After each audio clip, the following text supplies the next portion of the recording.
22절에서 34절입니다. 바울이 아레오바고 가운데 서서 말하되 아덴 사람들아 너희를 보니 범사에 종교심이 많도다. 내가 두루 다니며 너희가 위하는 것들을 보다가 알지 못하는 신에게라고 새긴 단도 보았으니 그런즉 너희가 알지 못하고 위하는 그것을 내가 너희에게 알게 하리라. 우주와 그 가운데 있는 만물을 지으신 하나님께서는 천지의 주되시니 손으로 지은 전에 계시지 아니하고 또 무엇이 부족한 것처럼 사람의 손으로 섬김을 받으시는 것이 아니니 이는 만민에게 생명과 호흡과 만물을 친히 주시는 이심이라. 인류의 모든 족속을 한 혈통으로 만드사 온 땅에 살게 하시고 그들의 연대를 정하시며 거주의 경계를 한정하셨으니 이는 사람으로 혹 하나님을 더듬어 찾아 발견하게 하려 하심이로되 그는 우리 각 사람에게서 멀리 계시지 아니하도다. 우리가 그를 힘입어 살며 기동하며 존재하느니라. 너희 시인 중 어떤 사람들의 말과 같이 우리가 그의 소생이라 하니 이와 같이 하나님의 소생이 되었은즉 하나님을 금이나 은이나 돌에다 사람의 기술과 고안으로 생긴 것들과 같이 여길 것이 아니니라. 알지 못하던 시대에는 하나님이 간과하셨거니와 이제는 어디든지 사람에게 다 명하사 회개하라 하셨으니 이는 정하신 사람으로 하여금 천하를 공의로 심판할 날을 작정하시고 이에 그를 죽은 자 가운데서 다시 살리신 것으로 모든 사람에게 믿을 만한 증거를 주셨음이라 하니라. 그들이 죽은 자의 부활을 듣고 어떤 사람은 조롱도 하고 어떤 사람은 이 일에 대하여 네 말을 다시 듣겠다 하니 이에 바울이 그들 가운데서 떠나매 몇 사람이 그를 가까이 하여 믿으니 그 중에는 아레오바고 관리 디오누시오와 다말이라 하는 여자와 또 다른 사람들도 있었더라.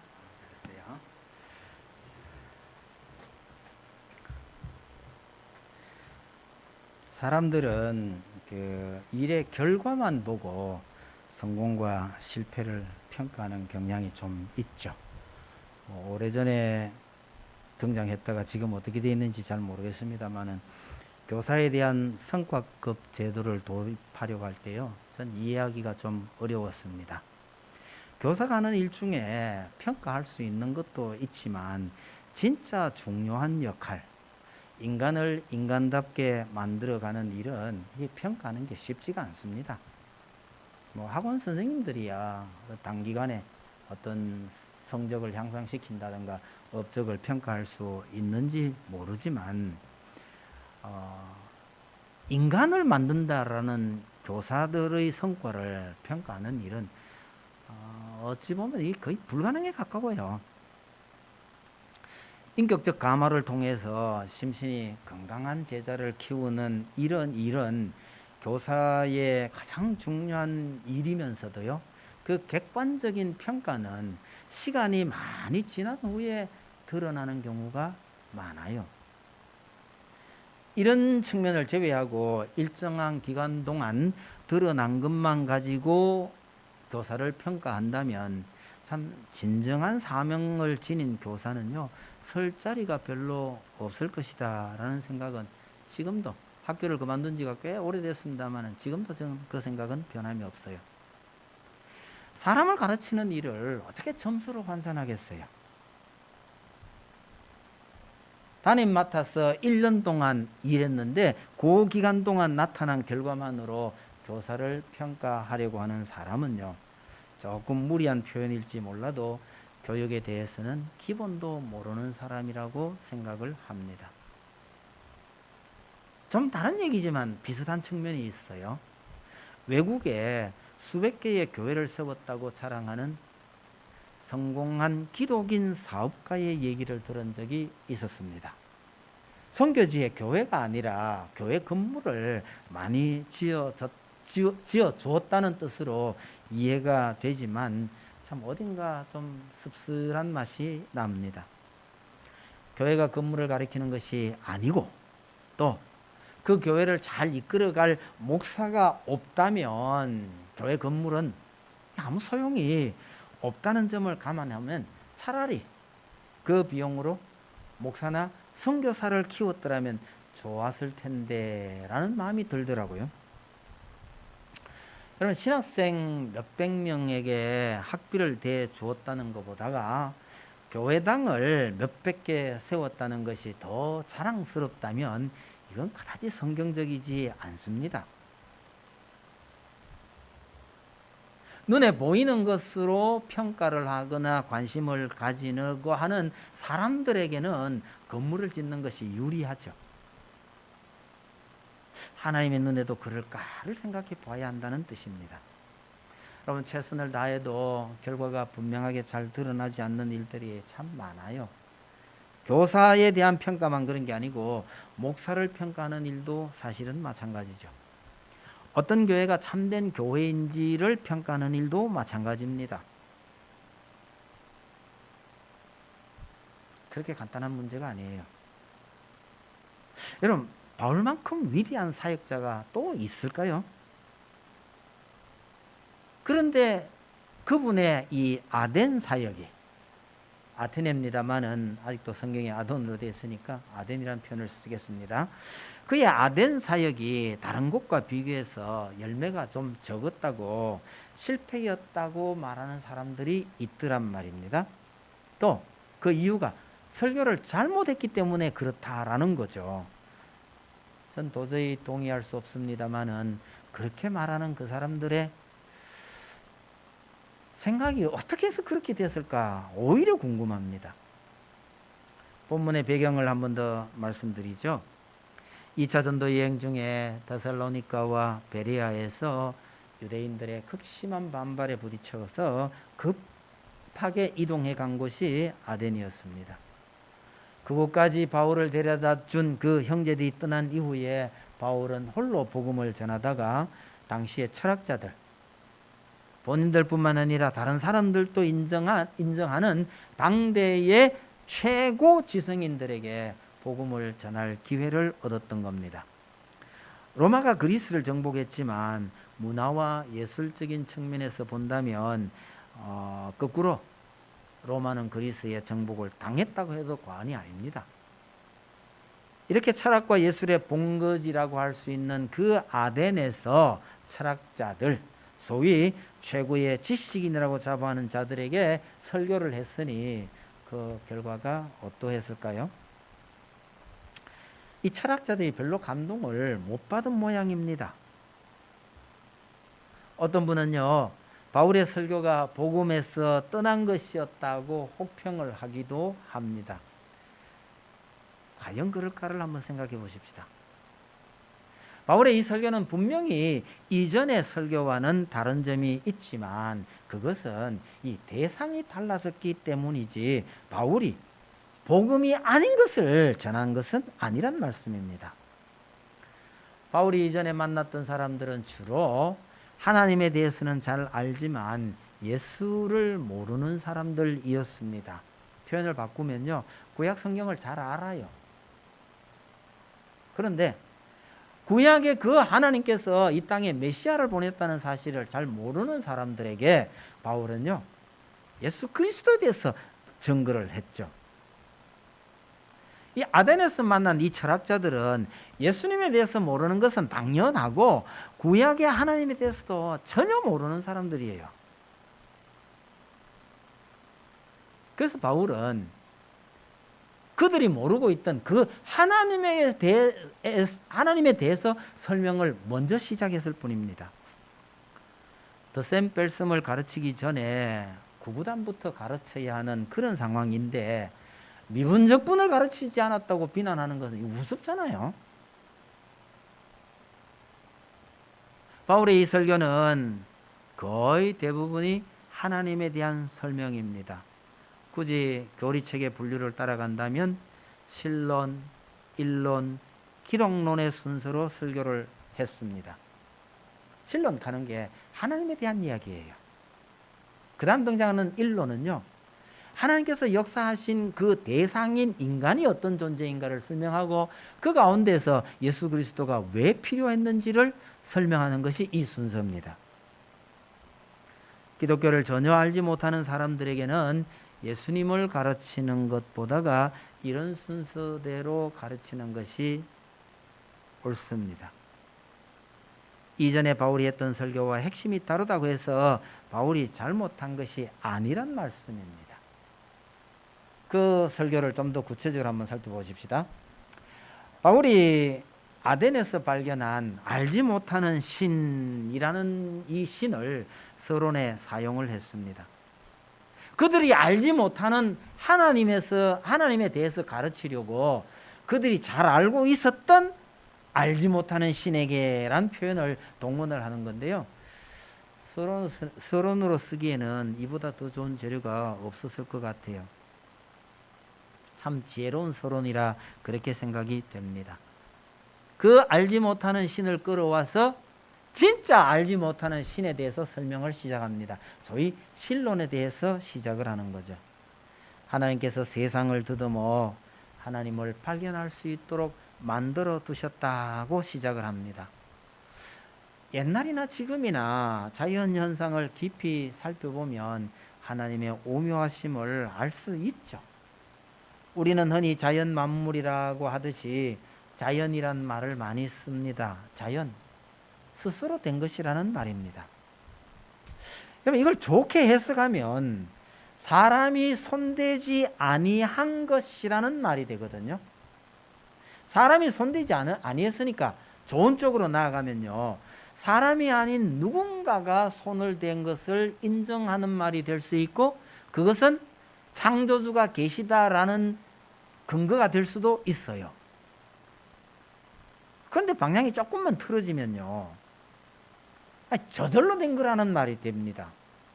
오늘날 많은 사람들은 자연이란 말을 쓰면서 그 말을 따라서 인간이 아닌 어떤 창조주가 계시다는 쪽으로 가기보다는 저절로 된 것, 다른 말로 하면요, 우연히 나타난 것, 이런 쪽으로 더 관심을 많이 쓰고 있는 겁니다. 그러나 좀 더 자세하게 살펴보면 이게 우연히 그렇게 됐다고 말하기에는 너무나 오묘한 것이 자연 세계요, 사람이기도 합니다. 지구의 오묘한 구성은요, 우연히 만들어졌다고 하기보다는 이건 누군가가 잘 설계해서 꾸며 놓은 것입니다. 인체의 신비, 자연의 신비에 대해서 알면 알수록, 모르면 뭐 그냥 대충 넘어가고 아 참 신기하다 할 수 있는데, 알면 알수록 여긴 더욱 신비로운 겁니다. 한 가지만 딱 얘기하고 지나갑시다. 여러분, 오늘날 이상기온 혹은 지구온난화라고 난리를 치고 있는데요, 도대체 기온이 얼마나 올라갔길래 그러는 걸까요? 그럼 지구에 사람들 때문에 기온이 올라가기 시작한 것은 산업혁명이 발달한 그때부터 시작을 합니다. 지금부터 250년 전이에요. 지금부터 250년부터 제가 지금까지요, 사람들이 화석연료, 석유 이런 걸 너무 많이 쓰는 바람에 지구가 기온이 올라가기 시작했습니다. 얼마나 올라갔을까요? 0.7도 올라갔습니다. 0.7도. 아니 250년과 비교해서 겨우 0.7도 올라갔다고 그러는데, 이것 때문에 있잖아요, 폭염에 태풍에 홍수 때문에 난리가 나 있는 겁니다. 북극의 얼음이 다 녹는다고 비명을 질러요. 지금 세계 각국이 이 이상기온 더 올라가는 것을 막기 위해서 나라마다 모여가지고 애를 쓰는데, 목표가요, 앞으로 30년 동안 추가로 0.8도 더 올라가는 걸 막자는 거예요. 그래서 산업혁명 이후에 1.5도 이상 올라가지 않도록 저지시키려고 하는 게 목표입니다. 여러분, 수치상에 뭐 약간의 오차는 있을는지 몰라도요, 이 지구가 난리가 났다고 말할 때 그 온도가 무슨 몇십 도씩 왔다 갔다 하는 게 아니에요. 다른 말로 하면요, 하나님께서 이 지구상의 모든 생명체가 우리 인간이 적절하게 잘 살아갈 수 있도록 기온을 잘 맞춰 두셨다는 거예요. 이게 만약에요, 진짜 몇 도씩 몇십 도씩 펑펑 뛰다 그러면요, 못 삽니다.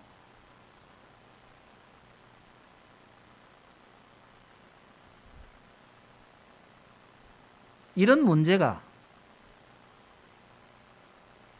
이렇게 오묘하게 하나님께서 잘 설계해 두셨다고 말할 수 있는 이런 게 한두 가지가 아니고, 알면 알수록 정말 많은 겁니다. 이게 우연히 됐다고요? 저절로 됐다고요? 바울의 얘기는 이런 세상을 만들어 두신 창조주 하나님이 계시다, 그 얘기를 하고 있는 겁니다. 반면에 명색이 철학을 하고 철인이라고 하는 이 사람들이 섬기고 있던 그 신은요, 금이나 은이나 돌에다가 사람이 만든 거 아니냐라고 얘기합니다.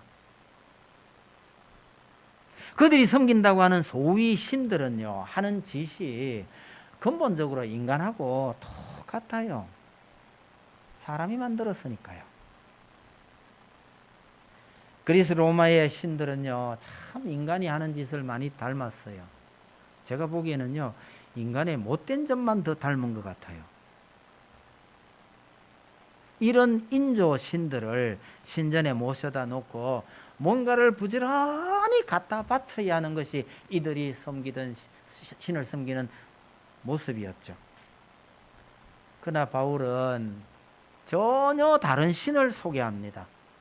참된 신은 인간에게 기대는 그런 존재가 아니라 오히려 인간에게 생명과 호흡과 만물을 주시는 분이라고 소개를 하는 겁니다.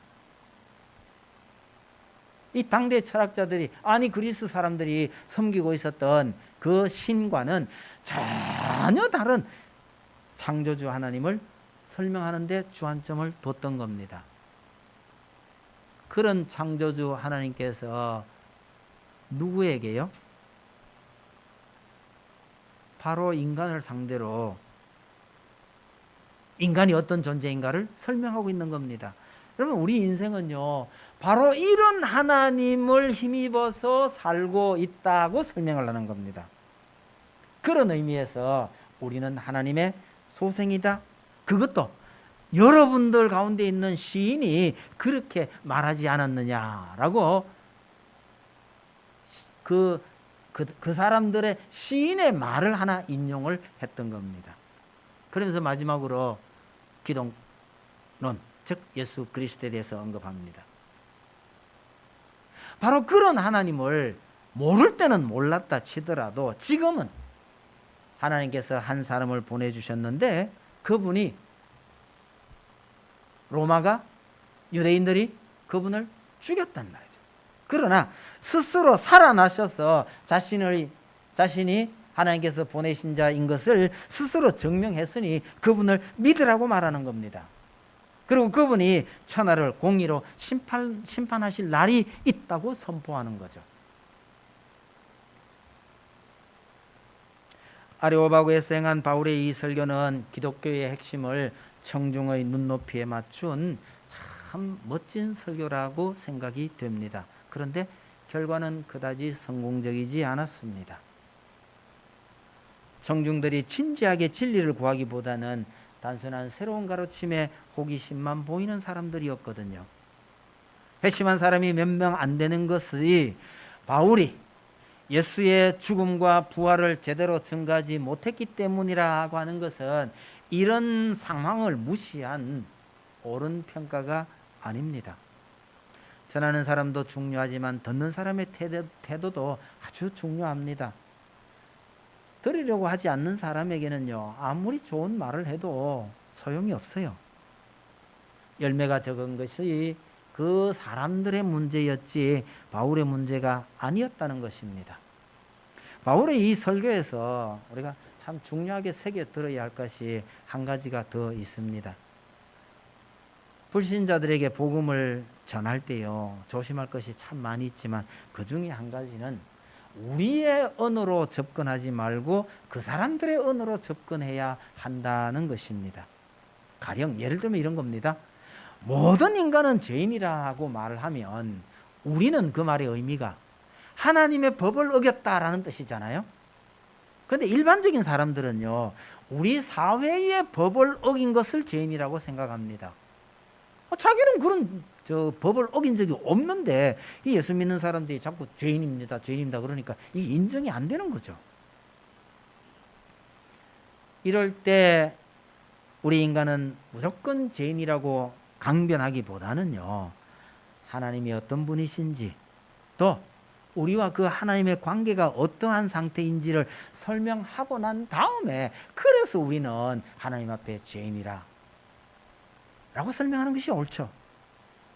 이런 순서를 무시하고 불신자들에게요, 무조건 우리는 죄인입니다 하고 어거지처럼 주장을 하면 그 사람이 동의하지 못합니다. 우리가 주의할 점 중에 하나가 이런 거란 얘기입니다. 사도 바울은 이런 점을 잘 알고 있었기 때문에 아덴에서 행한 설교에는요, 사도 바울이 평소에 잘하는 성경 인용도 별로 없어요. 그리고 다른 성경에서 흔하게 나타나는 그런 표현이 별로 없어요. 아니 거꾸로 성경 다른 곳에서는 전혀 나타나지 않는 이상한 표현도 여긴 도로 있어요. 말하자면 그 사람들이 알아들을 수 있는, 그 사람들이 이해할 수 있는 그 사람들의 언어를 이용해서 복음을 전하고 있기 때문입니다.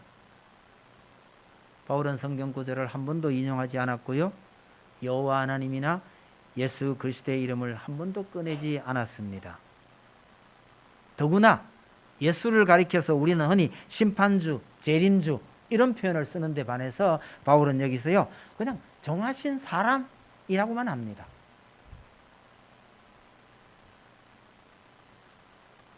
불신자들이 알아들을 수 있는 일반적인 언어를 이용해서 기독교의 하나님을 설명하려고 하는 시도이기 때문입니다. 그 안에 하나님이란, 본문에 보면 하나님이란 표현이 여러 군데 나오는데요, 이게 기독교적인 하나님이라기보다는 일반적으로 말하는 신이란 뜻으로 바울이 쓴 것으로 보입니다. 그래서 아마 옛날 개역 성경은요, 이걸 하나님이라고 안 그러고 전부 신이란 표현을 썼어요. 근데 개정이 이걸 다시 하나님으로 바꿔놨습니다.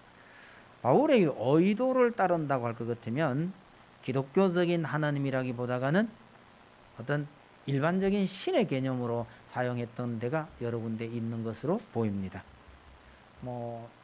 이거는 엽가지입니다만은 우리가 불신자들과 대화를 하거나 불신자들에게 복음을 설명해야 할 경우에 이런 조심해야 될 측면도 좀 있다는 말씀을 드린 겁니다.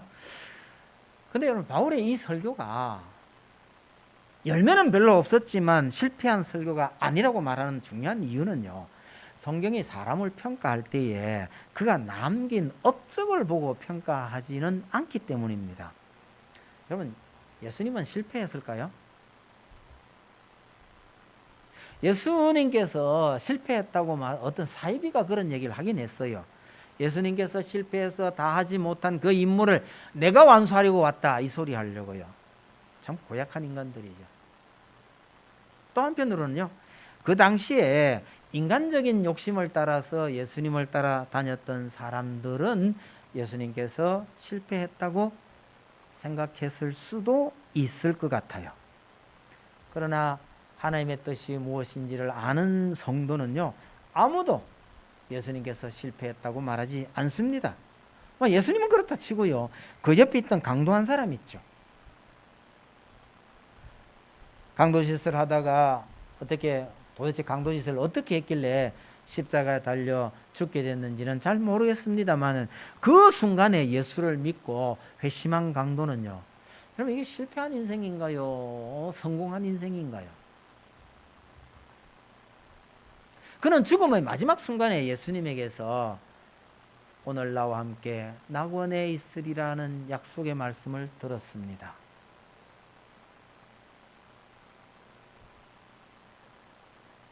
대성공 아니에요. 죽어서 그래서 예수님과 함께 낙원에 이른다고 할 것 같으면 이건 그야말로 성공한 인생이죠.